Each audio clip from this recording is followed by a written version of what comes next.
지금 미국이요 팬데믹 기간 찍어낸 돈이 9,055조 원. 상상이 저도 안 가는데 미국이 이게 245년간 찍어낸 돈 그거의 40%가 팬데믹 기간에 집중된 거. 그러다 보니까 물가가 튄 거예요. 물가가 자꾸 오르니까 금리가 안 꺾이는 겁니다. 팬데믹이 이걸 바꿔버린 거예요. 기존의 공식을. 미국 금리 인하 올해 6번 하기로 했거든요. 그래서 이제 많은 분들이 올해 초에 금리 인하 하니까 달러 좀 떨어지겠다. 근데 안 떨어져요. 왜냐하면 금리 인하 이제 2번 한다. 심지어 한 번도 안 할 것 같다. 이런 이제 얘기가 나오면 그러면 달러가 안 떨어지겠죠. 강달러 같은 경우는 이 주식시장이나 보통 금융시장이 좋은 건 사실 아니에요. 지식까지 좀 느껴지시나요? 네, 경제살롱에서 지식 한 잔 준비했습니다. 목 축이고 가시죠. 박재민의 경제살롱 박재민입니다. 오늘은 저희의 4번 타자, 저희의 골게터, 저희의 득점가 염블리 염승환 이사님 모셔보고 주식 이야기 나눠보겠습니다. 어서 오세요. 네, 안녕하세요. 안녕하세요. 자, 매주 정말 이 섹터라고 하죠. 이 주식 종목별로 돌아가면서 이야기를 짚어주시고 있는데 오늘도 저희가 재밌는 테마를 가지고 여러분들의 가게 살림에 도움이 되는 경제 이야기, 주식 이야기 나눠보겠습니다. 오늘은 어떤 이야기를 좀 나눠볼까요? 오늘은 이제 사실 주식이나 종목 얘기보다는 오늘은 이제 경제 얘기를 좀 해야 될 것 같아요. 경제, 이거 되게 중요합니다. 네, 그러니까 사실 이게 주식 투자도 할 때 중요한 게 금리도 알아야 돼. 우리 원자재 공부도 한번 했잖아요. 네네네. 그런 것도 다 알아야 되지만 또 한 가지 중요한 게 저는 환율. 환율. 이게 어차피 지금 미국 투자하시는 분도 워낙 많고 또 내가 해외 뭐 이주 준비를 하거나 뭐 아니면 이제 유학 준비를 할 때도 환율을 알아봐야 되잖아요. 그렇죠. 그래서 그거를 어떻게 좀 결정하는지도 오늘 한번 알아보고 그리고 요즘에 왜 이렇게 환율이 높냐. 그 근본 원인이 좀 있거든요. 근데 그걸 알아보시면 앞으로 환율이 어떻게 흘러가겠구나. 또 예측할 수가 있기 때문에 오늘 한번 그런 걸 말씀을 드려보겠습니다. 좋습니다.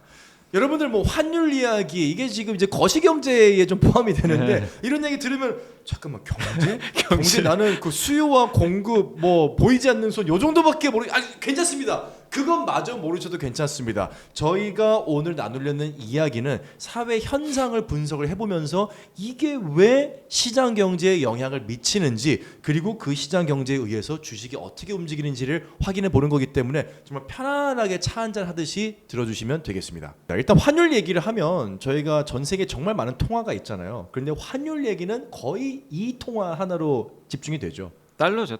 네, 당연히 뭐 달러밖에 할 얘기가 없고. 근데 요즘에 이제 엔화 얘기도 많이는 하시는데 엔화 값이 워낙 싸지니까. 근데 이제 기본적으로 모든 통화는 이제 달러에 다 연동이 된다. 그러니까 달러 가치가 올라가면 다른 나라 통화 가치가 약해지고. 근데 옛날에는 이제 달러가 금에 또 연동이 됐었거든요. 예전에는 고정이 좀 됐었는데 그게 이제 폐지되면서 그러니까 금이 옛날에 중요했다면 이제는 모든 통화는 달러고 사실 이것도 달러가 그리고 힘이 저는 이제 세진 배경이 저도 한번 그때 공부를 해보니까 결정적이었던 게 그 달러 이렇게 강하게 만든 게 또 원유 시장이었던 것 같아요. 그 얘기 제가 한번 드리려고 혹시 맞아요. 원유 시장이었나요? 말씀드리려고. 네, 맞아요. 그때 왜냐면 사우디랑 이제 계약을 맺은 거죠. 근데 달러로만 우리 원유 결제하자. 그렇죠. 이게 결정타였죠. 그렇죠. 근데 원유 시대였으니까.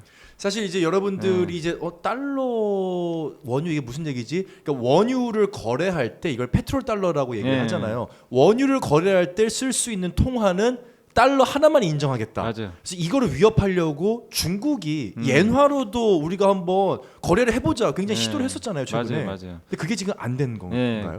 그리고 이제 사실 모르겠습니다. 지금 이란은 몰래 지금 중국에 수출하는 걸로 나와 있거든요. 근데 거기는 위안화 거래 할 수도 있죠. 그럴 수도 있구나. 뭐 우리가 명확하게 알 수 모르니까. 없죠. 근데 원래 원칙적으로는 절대 모든 이제 원유 거래는 다 달러로만. 그러니까 우리나라도 뭐 당연히 정유회사가 이제 구입을 할 때 사우디 가서 구입을 한다면 당연히 달러 결제해야 되니까 결국 그래서 그러니까 우리나라 특히 수출하는 기업들 입장에서 아니면 이제 수입하는 기업들 사실 우리나라 기업들 중에 음식료 내수잖아요. 내수 회사인데 환율에 자유로울 수가 있을까요? 원재료를 대부분 수입해 가져와야 되니까. 그럼 거기도 결국 사실 이제 원달러 환율이 떨어지면 더 좋긴 하는 건데 그러니까 모든 이제 이 우리나라의 기업들은 사실은 이제 100% 내가 우리나라에서 뭘 조달을 해서 우리나라에서만 팔겠다 이런 기업 아닌 이상 환율에 민감할 수밖에 없다.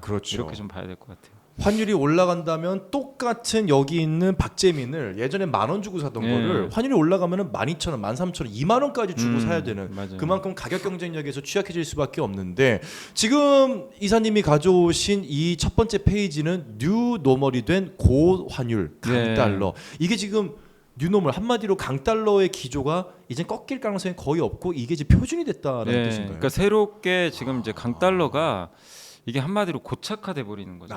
그러니까 이제 코로나 터지고 나서 좀 많이 바뀐 것 중에 하나가 물가가 쉽게 안 내려가잖아요. 그럼요. 그러니까 물가가 이제 예전과 환경이 좀 다르다 보니까 그걸 이제 우리가 보통 뉴노멀이라고 하는 건데 이제 강달러도 뉴노멀이 된 것 같고. 이게 일시적인 현상이라고 볼 수가 없군요. 이제. 이건 뭐 이창용 총재도 얘기를 하셨던 거고. 근데 이제 지금 그럼 달러 어떻게 결정되냐 이것만 아시면 돼요. 달러 결정 요인은 되게 어렵지 않고요. 뭔가요? 그러니까 우리나라 원화도 그렇고 각 나라의 통화는 일단 첫 번째가요. 그 나라 경제가 좋으면 올라갑니다. 당연하겠죠. 그렇죠. 그 나라 통화 가치가 당연히 그 나라의 경제를 반영을 해요. 네. 근데 이제 달러가 저게 뭐냐면 달러 스마일 곡선이라는 게 있어요. 되게 유명한 곡선인데 저게 이제 그 달러 가치가 이제 웃는 모습처럼 생겼다. 그렇게 해서 하는 건데 저 위쪽으로 조건이 맞으면 달러가 웃으면서 이제 달러 가치가 올라가는 거고 아래쪽으로 하면 이제 울상인데 달러 가치 떨어지는 거예요. 근데 이제 달러가 강하려면 두 가지 조건이 있어요. 기본적으로 그럼 달러 미국 돈이니까 미국 경기가 좋아야 되고 다른 나라보다 상대적으로. 왜 상대평가를 많이 하거든요. 환율은 상대평가죠. 상대평가니까. 근데 저 오른쪽에 보시면 달러 교환 비율 보시면 유로화가 57.6%고 엔화가 13.6%나 돼요. 엔화도 비중이 꽤 크고요. 파운드화 저 세 개 합치면 거의 한 80% 됩니다. 그러니까 저 세 나라와의 비교를 많이 해요. 그렇군요. 그래서 저 나라 통화 근데 요즘에 엔화 약하죠. 유로화도 약하죠. 자동으로 달러는 또 강해지는 거죠.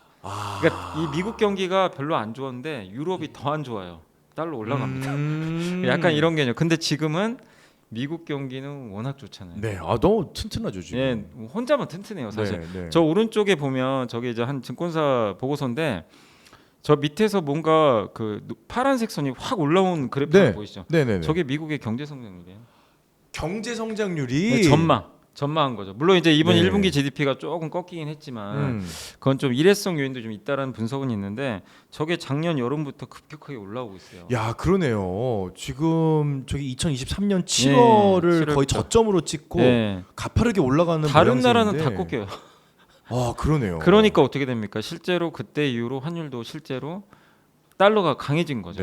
실제 그래서 일단 가장 기본적으로 여러분들이 보실 게 미국 경기와 미국 외 경기를 보시고 근데 미국의 경기에서 좀 중요한 게 요즘엔 중국 경기랑 많이 비교를 해요. 근데 중국 경기가 또 안 좋았잖아요. 최근에 정말 안 좋았죠. 그러니까 미국 달러는 더 강해지는 거예요. 그게 하나고 그다음에 또 이것도 쉽게 그 돈은 화폐는 금리랑 비슷해요. 그러니까 금리가 돈의 가치거든요. 그래서 보통 금리가 올라가면 그 나라 통화 가치가 올라갑니다. 그렇죠. 그래서 미국이 만약에 금리 인하를 하면 달러 떨어지겠죠. 근데 아시죠? 안 하잖아요 지금. 연준이 지금 뭐 내릴 생각이 없다는 게 거의 기정사실화. 뭐 물가도 잘 안 내려가고. 그다음 미국 금리 인하 올해 6번 하기로 했거든요. 그래서 이제 많은 분들이 올해 초에 기대를 했죠. 이제 금리 인하 하니까 달러 좀 떨어지겠다. 저 들어갔어요. 저 들어갔습니다. 안 떨어지는데. 근데 안 떨어져요. 왜냐하면 금리 인하 이제 2번 한다. 심지어 한 번도 안 할 것 같다. 한 번도 안 할 것 같다. 얘기가 나오면 그러면 달러가 안 떨어지겠죠. 근데 이게 고약한 게 저 두 가지 조건이 같이 결합되면 달러는 초강세로 가는 거예요. 초강세. 그게 지금 상황이군요. 그러니까 저게 근데 너무나 계속 이어진다는 게 좀 힘든 부분이죠 지금. 이게 어떻게 보면 정치적인 영향도 있을 수밖에 없는 게 중국 경기 안 좋죠. 근데 미국은 지금 두 가지 조건. 미국의 내수 경제가 굉장히 탄탄해야 되고 금리가 또 떨어지면 안 되고 이런 것들이 맞물려서 강달러 이게 계속 유지가 되면 사실 중국을 이 환율만으로도 무너뜨릴 수가 있는 상황이 된 거예요. 그러니까 중국은 지금 이제 위안화가 자꾸 떨어지잖아요. 떨어지면 이제 자금이 또 빠져나가고. 그리고 우리나라도 마찬가지인 게 금리 인하를 해야 경기 부양을 하잖아요. 돈을 푸는데. 근데 금리 인하하면 무슨 일이 발생하냐면 돈의 가치가 떨어져요. 돈의 가치 떨어지죠. 그러면은 또 그 환율은 올라가게 됩니다. 그러니까 이제 이창용 총재도 그렇고 한국은행도 이렇게 강달러일 때는요 금리 인하기가 굉장히 내릴 수가 없죠. 내리기가 너무나 미국이 높은데 우리나라 내렸다가는 사실 자금이 다 빠져나가니까. 그래서 이제 이 강달러 같은 경우는 이 주식시장이나 보통 금융시장이 좋은 건 사실 아니에요. 아닌데 근데 어쨌든 지금의 강달러는 그러니까 보통은 옛날에 우리가 강달러 하면 뭐 위기 때 강달러다 이렇게 얘기를 많이 하죠. 위기니 달러는 안전자산이니까. 근데 지금은 그런 조건이 아니고 그렇군요. 달러 자체의 그 펀더멘탈이 너무 강하다 보니까 근데 이렇게 생각하시면 돼요. 근데 저 조건이 바뀌기 시작한다. 그럼 달러는 꺾이는 거죠. 그렇군요. 근데 저 조짐이 만약에 보인다면 여러분들이 이제 달러 약세에 대비할 필요도 있는 거죠. 그러니까 예를 들면 갑자기 6월에 금리 인하하려고 한다. 우리 생각보다 빠르게 소문이 들려서 기사가 떴어요. 그러면 달러 꺾이는 거예요. 일단 한 축이 조금씩 꺾이는 거고. 그렇죠. 중국 경기가 생각보다 좋다. 우리 예상보다. 근데 미국은 좀 슬로우해진다. 이러면 달러 또 약해지는 거죠. 근데 이런 걸 그래서 이걸 말씀드리는 게 달러가 어떻게 결정되는지 일단 이해를 하셔야. 그래야 내가 환율 예측을 할 수가 있는 거잖아요. 그리고 달러가 어쨌든 약해져야 원달러 환율이 떨어지는 거니까. 그렇죠. 그래서 결국 우리나라 통화도 결국 달러에 다 연동이 되니까 달러가 어떻게 결정되는지 이 메커니즘만 먼저 좀 이해하시면 좋을 것 같습니다. 그렇군요. 일단 저 그래프에 좀 주목할 만한 점은 그래도 우리나라가 선방을 하고 있다는 거, 성장률에 있어서 미국이 따라잡는 모양새이기는. 근데 저것도 하다. 이제 저렇게 보통 강달러일 때 경제가 되게 안 좋거든요. 1,400원 저번에 한번 찍었잖아요. 힘들죠, 그럼 정말로. 그때는 다 위기 때였어요. 우리나라 코로나 때도 1,400원 한번 간 적이 있었고. 그래서 여러 가지 위기들이 있을 때 1,400원 한 번씩 찍는데 이번엔 위기가 아니거든요. 근데 1,400원을 찍었어요. 이건 어떻게 해석해요? 그러니까 미국 경기가 너무 좋은 거예요. 미국 경기 너무 좋으니까. 근데 우리나라 수출 비중이 이제 중국보다 미국이 더 많아졌어요. 그러니까 미국 경기가 좋은 게 우리한테 나쁜 게 아닌 게 돼버린 거예요. 그렇군요. 그래서 위기가 아니군요. 위기는 아닌데 다만 이제 달러는 강할 수밖에 없는 그런 현상으로 가고 있다. 쉽게 정리를 해보면 어쨌거나 환율을 정하는 데에는 뭐 금리라든지 내부 경기의 어떤 탄탄함 이 기조가 있고 환율이라는 건 우리나라의 환율이 계속 올라가고 있잖아요. 1,200원, 1,300원, 1,400원. 그거는 상대적으로 미국의 경기가 우리나라보다 이만큼 더 좋아지고 있다라고 이렇게 이해를 해야 된다라고 보시면 되겠습니다. 그리고 또 한 가지가 이제 요것도 있어요. 미국의 이제 금리가 결국에 이제 달러를 하나 결정한다 그랬잖아요.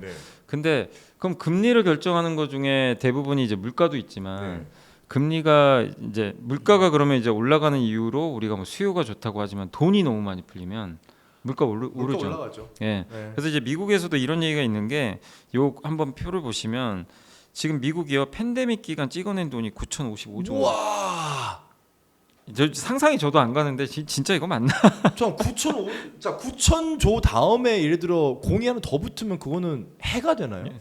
경이죠. 경이고 일경이군요. 그러니까 1경원에 가까운 돈을 지금 좀 찍어낸 거예요. 근데 미국이 이게 245년간 찍어낸 돈. 미국이 이제 탄생하고 나서 그거의 40%가 팬데믹 기간에 집중된 거예요. 야, 화폐 가치가 엄청나게 떨어졌구나. 근데 이제 그러다 보니까 물가가 튄 거예요. 그렇죠. 물가에 영향을 주죠.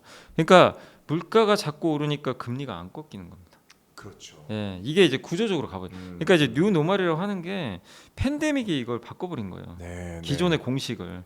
그래서 지금 그리고 또 한 가지가 밑에 보시면 미국 위 왼쪽에 있는 게 이게 신문 기사인데 이 아래쪽에 왼쪽에 보시면 막대기가 확 올라가고 있잖아요. 지금 보시면. 그래서 이 막대기를 보시면은 요게 이렇게 지금 꺾였다. 이게 코로나 때 국채 발행한 겁니다.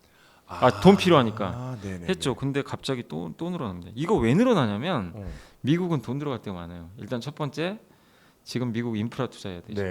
그래서 미국이 뭐 인프라법 요새 우리 삼성전자도 지금 미국에 공장 짓죠. 거기 보조금 줘야죠. 그렇죠. 우리 미국에다가 공장 지으세요. 대신에 우리 보조금 드립니다. 땅 파서 안 나오죠, 그냥. 인프라 돈 지금 엄청 쓰잖아요. 전기 시설도 맞습니다. 그렇고. 근데 그거를 다 세수가 부족하면 채권 발행해서 하거든요. 국채를 발행을 해요. 거기다가 또 지금 미국이 얼마 전에 131조 원짜리 그 이제 저기 우크라이나하고 이스라엘 대만에 지원하는 패키지 법안 통과시켰잖아요. 그 131조 재원도 이런 데서 나오는 거죠. 그럼 채권을 자꾸 찍어내면은 채권값이 떨어지겠죠. 그렇죠. 그러면 금리는 반대로 가니까 금리가 이 조건들이 이렇게 되니 금리가 안 꺾여요. 달러가 강할 수밖에 없는. 그러니까 이것도 예전에 볼 수 없는 그런 흐름이고. 그럼 보니까 여기 보세요. 미국의 2년물 국채금리 지금 벌써 5%입니다. 금리가. 미국 국채 금리가 국채 금리가 저렇게 지금 24년도 올해 2월에 이게 4% 초반이었거든요. 1%가 그냥 올라가 버린 거예요. 순식간에. 그래서 이 미국의 채권 발행이 이렇게 많고 물가가 쉽게 안 꺾이는 거. 이 조건들이 지금 나오고 있기 때문에 달러가 우리 생각처럼 쉽게 안 떨어진다.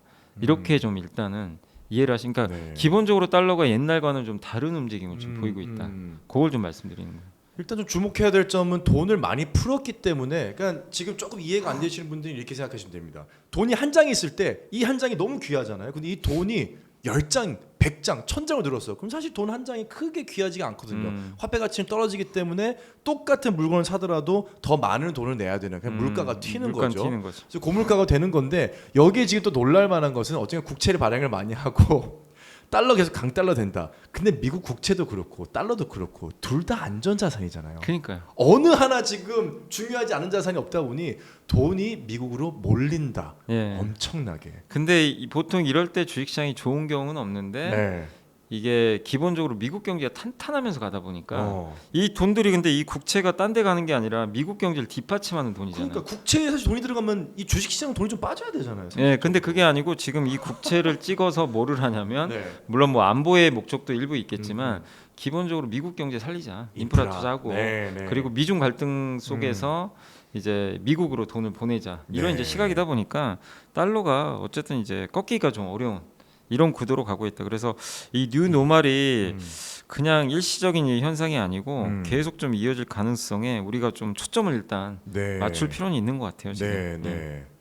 자, 일단 저희가 이제 환율의 어떤 원리 네. 그리고 미국이 이 환율을 통해서 어떻게 이 단단한 경제를 조금 더 다져나가고 있는지 이런 이야기들을 좀 나눠봤는데 고환율 이게 지금 위기가 아니다라고 말씀을 하시는 네. 거잖아요. 그런 이유는 어디에 있을까요? 그러니까 위기가 아니라 변동성 확대 요인이에요. 그냥 이제 환율이 올라가면 좋은 건 아니에요. 이렇게 너무 오르면 우리나라 수입하는 기업들은 굉장히 곤혹스럽습니다. 비싸게 사야 돼요. 네.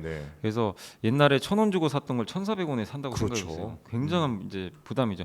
물론 수출 기업은 반대 효과예요. 네. 더 비싸게 팔 수가 이제 네. 더 많은 매출을 올릴 수가 있으니까. 근데 이제 환율 상승의 배경이 아까 말씀드렸지만 이제 기본적으로 여기 달러가 너무 강해요 지금. 근데 이건 말씀드렸죠. 미국이 지금 강하고 경기가 좋고 그다음에 이제 고물가 때문에 네. 이게 후퇴되니까. 근데 제일 중요한 건 요거예요. 이게 제일 커요. 미국 경기가.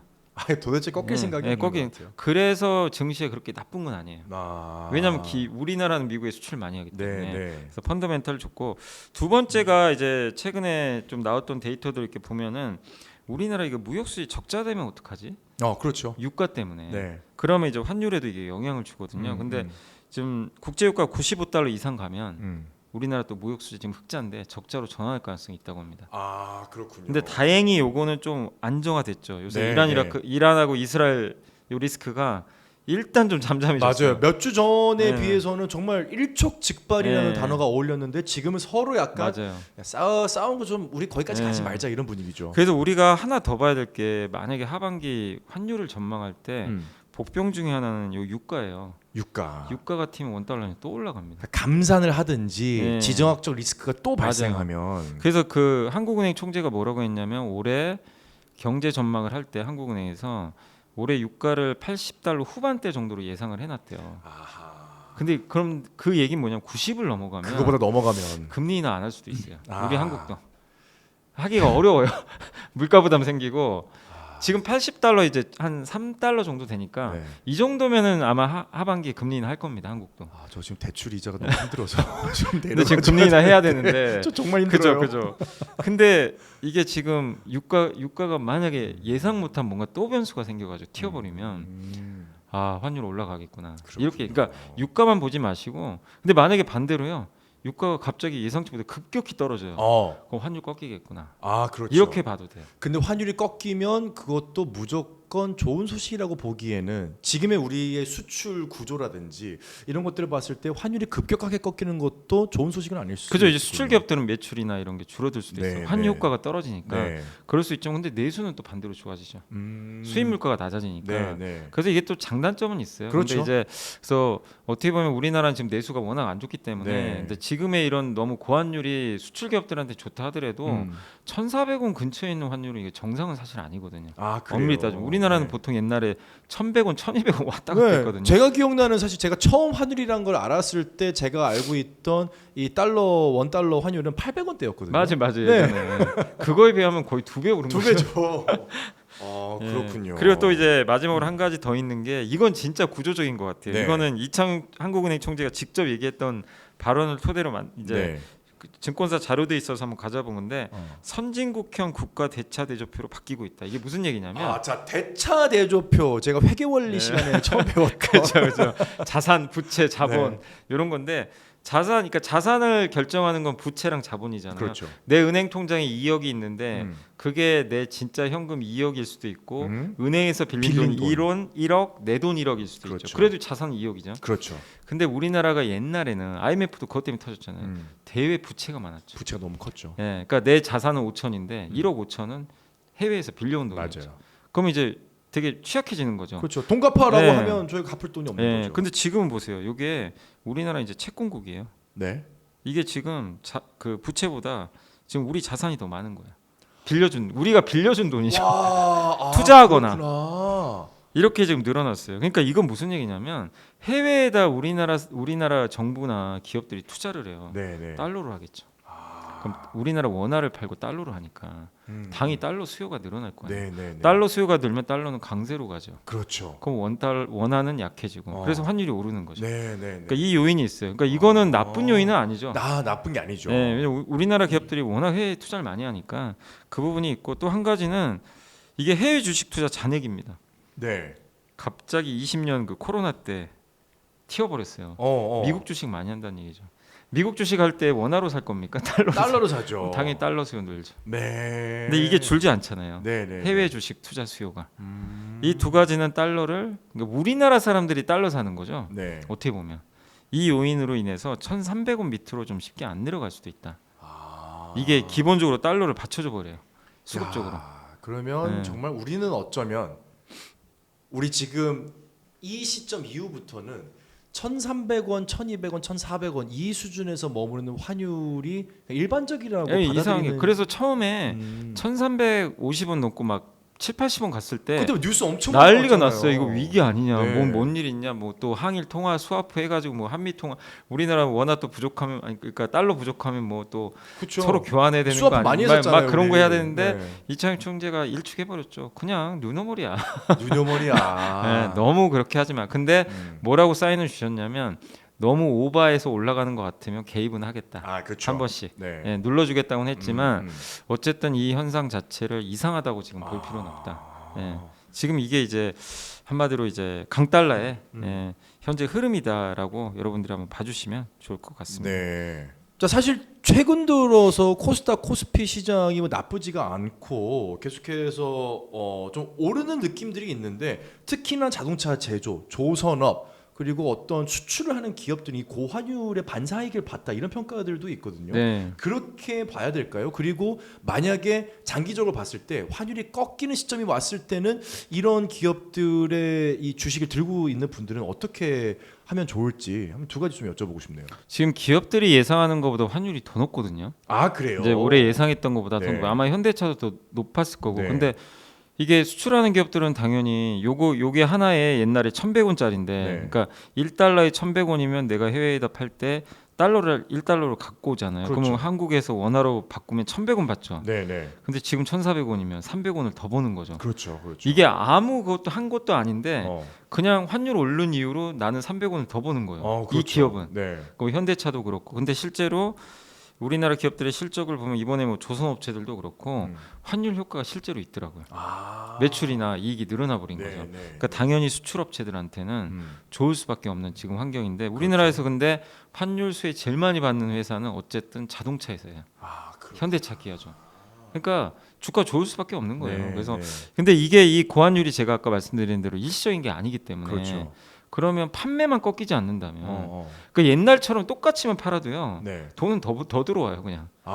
그냥 그렇죠. 환율이 올라가 버렸기 때문에. 그렇죠. 이게 사실 뭐 환율이 이렇기 때문에 저희가 10,000원에 팔던 예를 들어 10,000달러에 팔던 차를 저희가 8,000달러에 팔게요 이러지는 않잖아요. 똑같이 10,000달러. 근데 8,000달러에 팔아도 어떻게 보면 비슷한 효과가 나쁘지 않은 거지. 싸게 그렇지. 팔아도 대수는 더 돌아오는 늘어나고. 거는 원화로 돌아온 건 비슷해 버리니까. 그렇죠, 예. 그렇죠. 그러니까 네. 이제 환율 효과가 이게 수출 기업들한테는 물건 팔 때 되게 좋아요. 야, 그렇구나. 예, 그런 효과가 좀 생기니까 네. 이건 뭐 삼성전자도 좀 좋을 수도 있고. 아, 네. 근데 이제 곤욕스러운 거는 이제 원자재 수입하는 회사들은 그렇죠. 굉장히 불편하죠. 네. 그래서 해외에서 뭐 특히 철강 회사들, 아, 철강석 수입해오죠. 네. 농산물 수입하는 회사들, 이런 이제 회사들은 좀 불편할 수밖에 없는 그런 상황인데, 다만 이제 이런 것들이 어쨌든 지금 고착화돼 있으니까 여러분들이 저는 그래도 1,400원 넘는 것보다는 결국엔 1,300원 초반까지는 좀 안정화될 거로는 보고 있거든요. 왜냐하면 그 근거가 결국 미국은 금리 인하 할 거고 네. 계속 이대로 유지는 안 할 것 같고요. 거기에 중국이나 비미국 기업 국가들의 지금 경기가 조금 살아나기 시작해요. 네, 네, 너무 안 좋았는데 네. 그럼 이들이 약간 균형을 맞추니까 지금 1,370원, 80원보다는 올해 하반기에 유가만 안 튄다면 1,300원 초반은 가지 않을까. 근데 그 정도 돼도 뭐 수출주는 나쁠 게 없어요. 네, 워낙 예전보다 고환율이니까. 네, 그래서 네. 기본적으로 여러분들이 고환율에 반사이익이 없는 그런 대표 회사들은 한번 나중에 좀 시장이 흔들릴 때 볼 네. 필요는 있다. 아, 그렇게 좀 말씀드리고 싶습니다. 네. 일단은 지금 반사이익을 본 것은 맞고 혹시라도 환율이 꺾이더라도 지금 워낙 이게 뉴 노멀이 됐기 때문에 네. 예전에 우리가 갖고 있던 환율 뭐 1,100원, 뭐 900원 이런 수준으로 떨어질 가능성이 없기 때문에 네.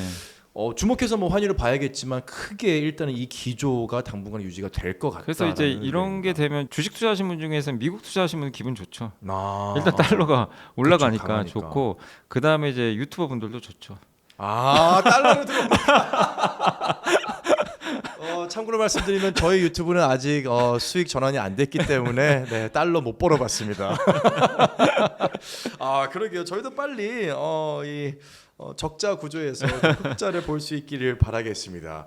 자, 오늘 주주클럽 저희가 환율에 관한 이야기 그리고 아주 간단한 현상들을 통해서 경제학에 관한 이야기를 나눠봤는데, 결국 이런 간단한 것들을 모르고 투자를 하는 것보다 이런 느낌, 이런 흐름, 이러한 아주 상식이라고 할 수 있는 부분들을 그래도 알아야지 투자할 때 훨씬 더 안전하게 네. 투자할 수 있는 거잖아요. 우리가 이제 어차피 뭐 주식 투자도 하지만 되게 다양한 자산들을 하고요. 또 특히 해외 투자도 많이 하잖아요. 그렇죠. 지금은. 네. 근데 어쨌든 그런 상황에서 환율이나 금리를 모르고 투자하는 거는 맞아요.